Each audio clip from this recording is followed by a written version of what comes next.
وہ ساتھی دوڑا ہوا گیا بادشاہ کے پاس. بادشاہ پہلے ہاتھی نے ماتھا رکھ دیا, سجدہ کر دیا ہے, کہے تو باقی ہاتھی دکھاؤں یا یہیں سے؟ اس نے کہا یہیں سے واپس کر دو ورنہ میرے ہاتھی بیکار ہو جائیں گے.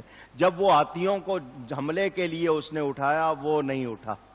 وہ والا ہاتھی وہ نبی کا نور دیکھ چکا تھا, وہ نبی کا نور دیکھ چکا تھا. بتا رہا ہوں جانور تلک ادب کرتے.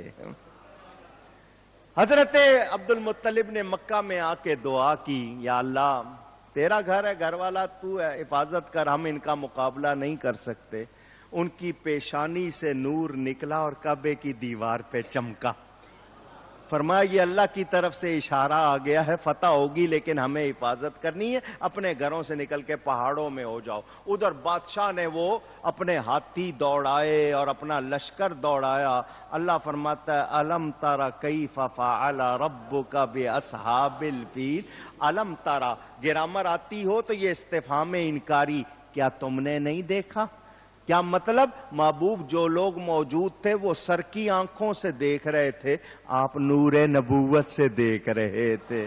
کیا آپ نے نہیں دیکھا اللہ نے ہاتھی والوں کے ساتھ کیا سلوک کیا؟ اللہ تعالیٰ نے پرندے بھیجے جن کا ابابیل کہا گیا ہے. ہر پرندے کے پاس 3 کنکر تھے. کتنے؟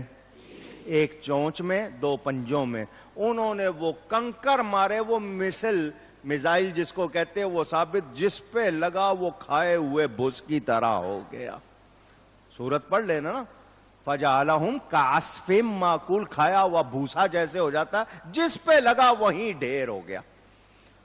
کنکر, چھوٹا سا کنکر پرندے نے مارا, جس کو لگا وہیں وہ سارا لشکر ہاتھی واپس بھاگے. کتنے کچلے گئے. وہ آیا تھا کعبہ ڈھانے, خود ڈھہ گیا.